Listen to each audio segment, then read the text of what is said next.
ধনিয়ার পাতার এই ভর্তাটা যেমন মজা তেমনি করতেও কিন্তু খুব সহজ। চলেন দেখি কিভাবে এই ভর্তাটা বানিয়েছি।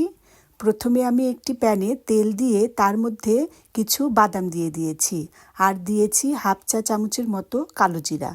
এবার দিয়েছি কিছু কাঁচামরিচ, রসুন এবং পেঁয়াজ কুচি। এগুলো খুব ভালো করে ভেজে নিয়ে সাথে দিয়ে দিতে হবে বেশ খানিকটা ধনিয়ার পাতা। আর দিয়েছি স্বাদমতো লবণ এবং সামান্য পরিমাণে হলুদের গুঁড়া। বাস, আর কিছুই দিতে হবে না। এখন শুধু ভেজে নিতে হবে।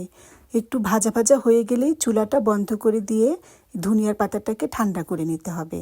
এবার একটি ব্লেন্ডারের জারে বেশ খানিকটা সরিষার তেল দিয়ে ভর্তা করে নিতে হবে। এই ভর্তাটা খেতে এতই মজা হয়েছিল যে না খেলে বুঝবেন না। তাই আমার রেসিপিটি যদি ভালো লেগে থাকে অবশ্যই ট্রাই করবেন। আসসালামু আলাইকুম।